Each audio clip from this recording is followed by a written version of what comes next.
Ah, encore un article sur Toyota. J'ai l'impression que mes amis anti-VE pro-Toyota des commentaires vont se réveiller encore. Ah, j'ai adoré vos commentaires hein, sur la précédente vidéo du Toyota BZ4X là. Mais on n'a pas fini d'en parler de Toyota ici, pour votre plus grand plaisir. Je sens qu'on va se régaler avec cet article. Toyota déplore l'émergence du surnom anti-VE.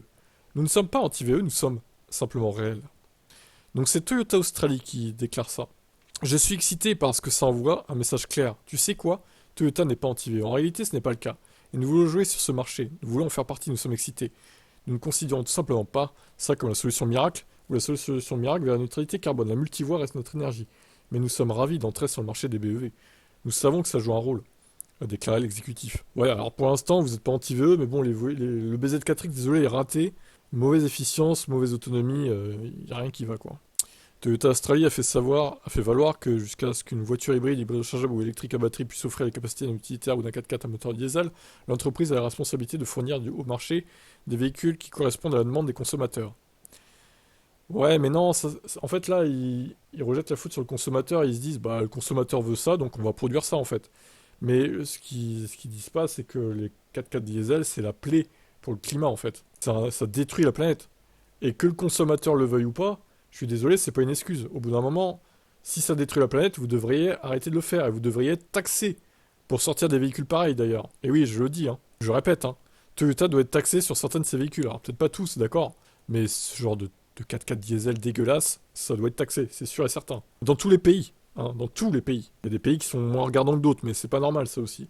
Toyota a également souligné ses résultats de vente en 2023 pour l'Australie qui montrent que les trois principaux véhicules de l'entreprise sont tous des véhicules à moteur diesel. Bravo les Australiens, hein, franchement. C'est le marché qui détermine la réalité, pas les constructeurs automobiles. Ça envoie un message puissant selon lequel les consommateurs australiens veulent cette capacité. Le travail des fabricants est d'apporter cette capacité avec une empreinte carbone réduite.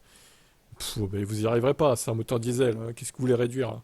Il incombe aux constructeurs de proposer un véhicule doté de capacités capables de répondre aux attentes qui seront souhaitables, c'est notre travail. Et tu sais quoi, nous avons la responsabilité sociale et communautaire de le faire. C'est pourquoi nous parlons de normes d'émissions de carburant et de voies multiples. Certains l'interprètent comme étant anti-VE. Nous ne sommes pas anti-VE, nous sommes simplement réels, nous sommes honnêtes avec le marché et la position. Les commentaires du dirigeant de Toyota sur le fait que le marché détermine la réalité sont fort intéressants. Après tout, le modèle Y est un crossover 100% électrique et est devenu la voiture la plus vendue au monde en 2023.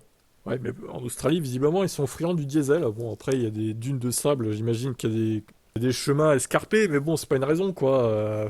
Je suis désolé, le diesel, ça devrait être retiré de la circulation. Pour moi, c'est honteux qu'ils commercialisent encore ce genre de combustion, là. Ouais, les émissions de CO2 de ce genre de véhicule, ça doit être monstrueux, quoi. Donc voilà, chez Toyota Australie, on se gargarise d'avoir vendu le plus de moteurs diesel. Voilà, bravo, hein. Oh là là, quelle réussite. Et le climat, vous y pensez ou pas, du coup? Non, ça n'a pas l'air de vous intéresser des masses, hein, quand même. Bah, des déclarations assez honteuses, hein, je trouve, de Toyota Australie. Je sais pas quel est votre avis là-dessus, je vous réponds dans le commentaire, n'hésitez pas. Même les pro-Toyota, hein, je vous attends, évidemment. On peut débattre hein, dans le calme, sans insulte, évidemment. Mais moi, franchement, ça me galvanise de faire des vidéos anti-Toyota, hein. Quand je vois ce genre de déclarations puantes, désolé, mais ça me révolte en fait. Ça me révolte tout simplement. Je vous laisse commenter.